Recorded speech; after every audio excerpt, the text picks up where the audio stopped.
On 11th of November, we went to visit a site which is located at Beverly Heights in Ampang. Planned to build a duplex condominium with 28 residences. They had completed all the site clearance and construction of foundation. They are currently doing the works on the second floor level when we visited the site. Therefore, we decided to talk about the construction of column, beam, and suspender slab. The vertical structure between the brick wall is column.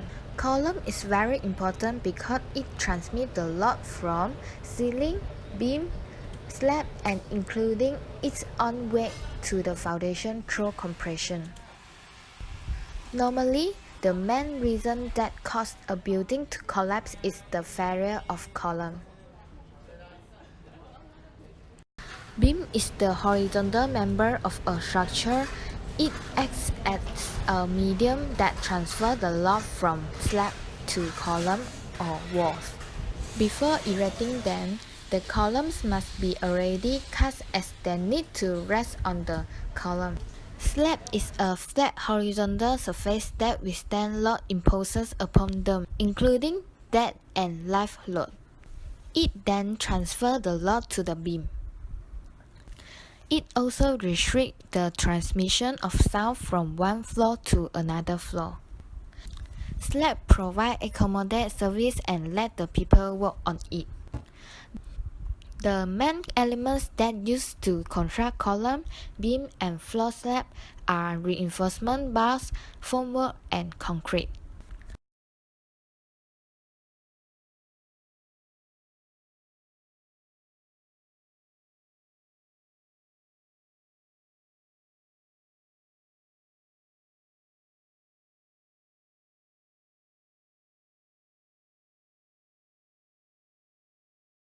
Concrete is a material that comprises of Portland cement, fine aggregate, coarse aggregate, sand and water. Water reacts with cement to form a bonding agent and also trigger the process of crystallization of cement, which causes the concrete become hardened.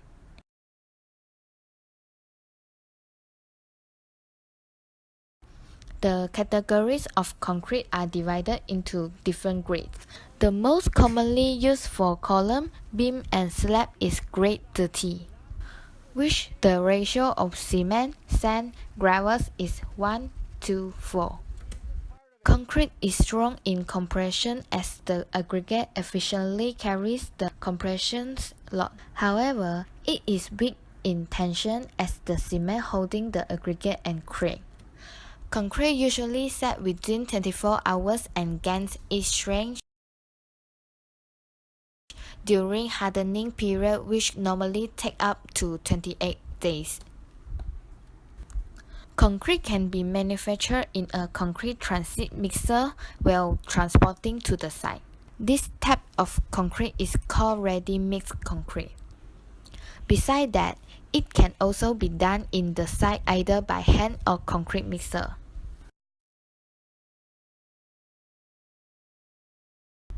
Formwork is a mold that allows concrete poured on them so that the concrete flow and set to the inner profile of the formwork. There are many materials that can be used to construct a formwork like timber, steel, and aluminium. For the site we visit, they are using plywood, the most common type of formwork in Malaysia.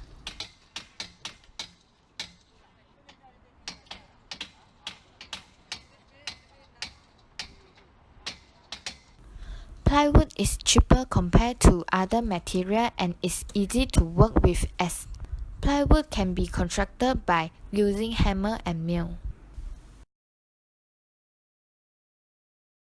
It must be strong enough to withstand the load of wet concrete and accurately set up. The joints in formwork should be tight to prevent leakage of cement ground. It should rest on a firm base and efficiently proud and braces both vertically and horizontally to retain its shape.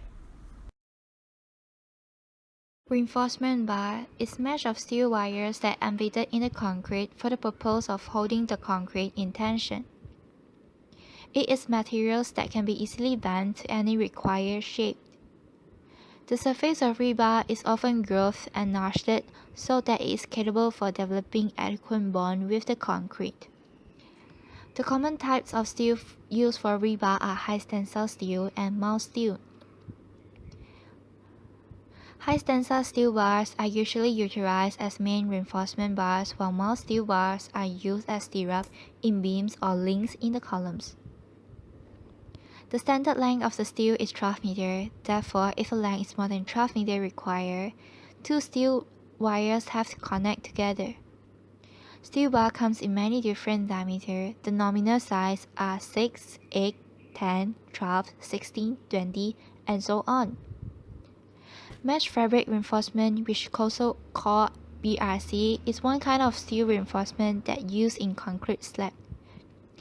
It is factory made with joists at the intersection of the main and cross wire made by welding. It can be reinforced by steel fabric, which can be supplied in sheets or rolls. Machineries, equipment, and tools used by the site visited by us to construct column, beam, and slab. Concrete mixing transport truck.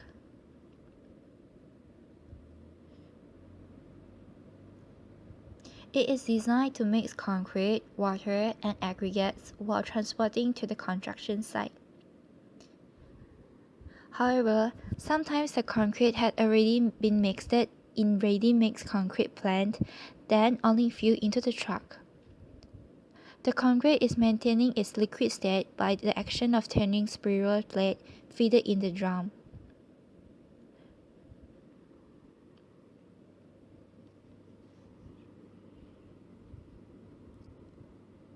Mobile crane. It is a cable control crane with a telescoping boom. It helps to lift and lower heavy materials and also move them horizontally. In the site, it is used to move objects like concrete and plywood to high level. Concrete vibrator is a construction equipment used on the concrete pouring sites. It ensures that the pour is even and free from air bubbles. Large air bubbles disperse when the concrete is shaken. It helps the concrete to flow between the reinforcement bars and make the concrete more compact, so that the concrete will remain strong even after removing the formwork. Screed board is a flat board used to cut off acid wet concrete until the required thickness and smooths the surface of concrete before they harden. The screeding process is carried out after the concrete is spread evenly on the formwork.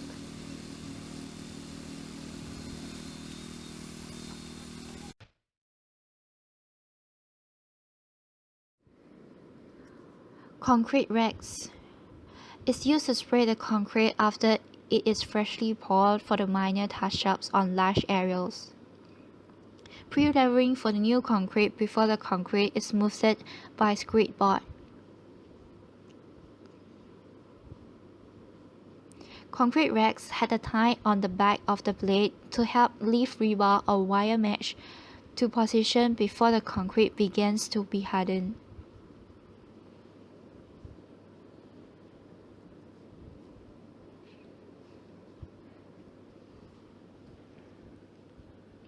Concrete basket is used to fill concrete so that concrete can be carried to high level.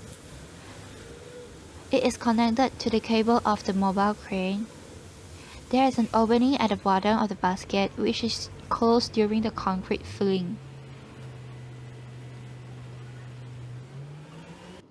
Rebar cutter It's mainly used to cut reinforcement bar to a fixed length in a construction project. It takes an important role in various fields in construction industry. It's normally used to cut rebar with a thick diameter, which is difficult for workers to work with it. Rebar bender is used to bend rebar into required shape according to engineer's detail. Same as the rebar cutter, it helps to save a lot of manpower and time taken to bend rebar. The process of constructing column, beam, and suspended slab.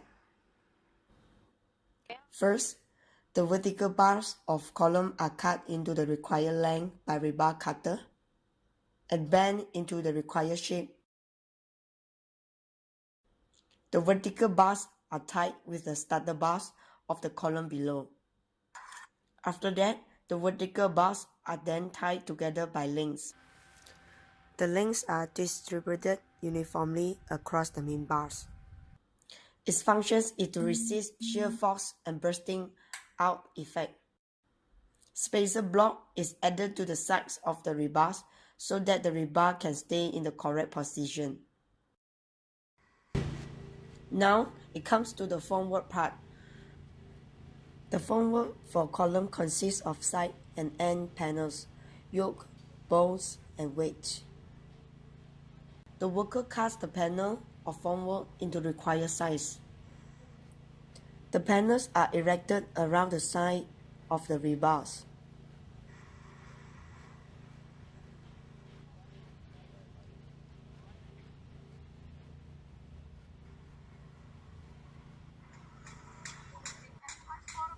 Support the panels using timber props. The propping angle should be 45 degrees to the floor. Ensure the steel props are safely secured to the column formwork and the floor. The yoke and bolt are then clamped together around the panel by weights.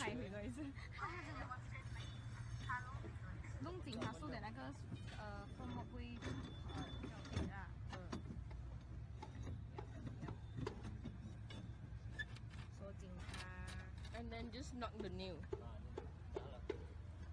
Okay, faham. When all the column formwork is securely propped, a final check has to be made to make sure the formwork is aligned and tight.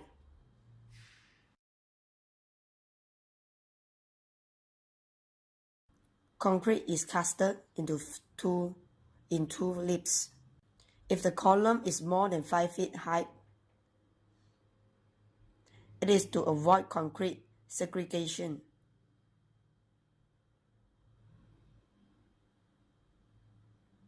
Pour concrete into the formwork and is vibrate using vibrator.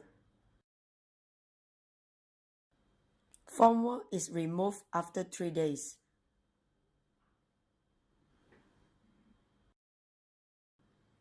If defects such as honeycombing and is found, it should be rectified and re-inspected before proceeding to the next stage. The formwork for beam and slab is supported by scaffold, the vertical component of main frame. Jack plate, jack screw, and saw plate. There are also cross blades for scaffolding which hold two scaffold frames together. The top part of the scaffold is slightly different with the bottom part.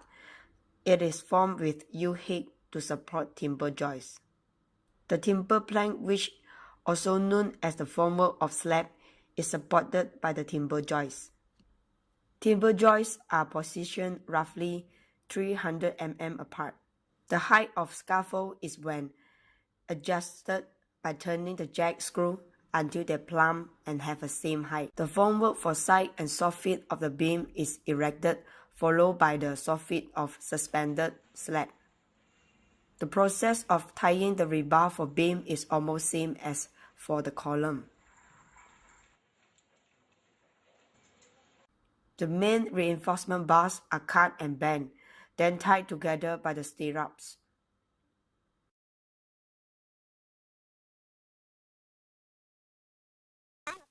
For the slab, mesh fabric reinforcement is tied together with each other and laid on the formwork with spacer block below.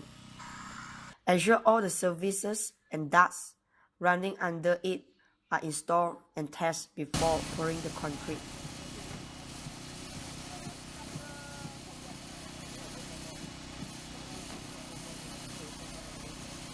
Concrete is loaded in the concrete basket, which has been connected to the cable of mobile screen.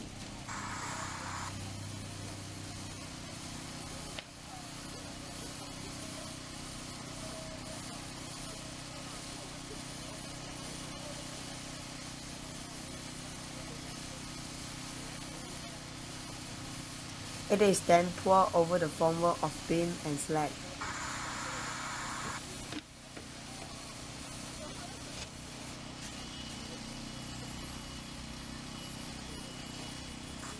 One of the workers quickly used the vibrator to remove large bucket of air bubbles within the concrete.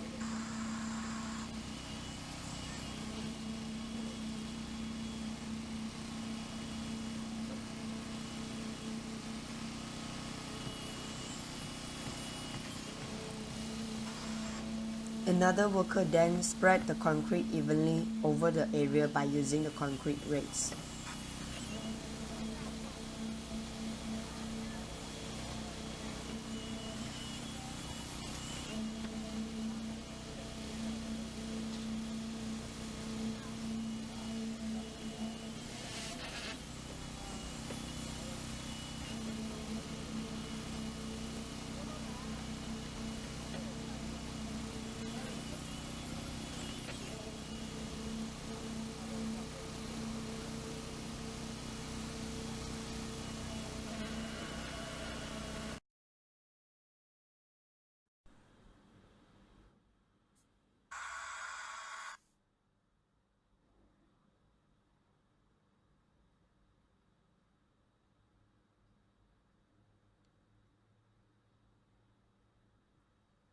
Concrete is continually added until the whole area is covered with concrete.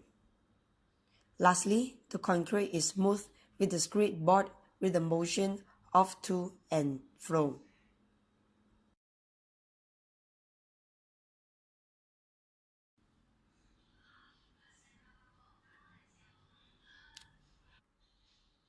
After several days, the formwork is removed. The curing time for concrete slab normally takes 7 days.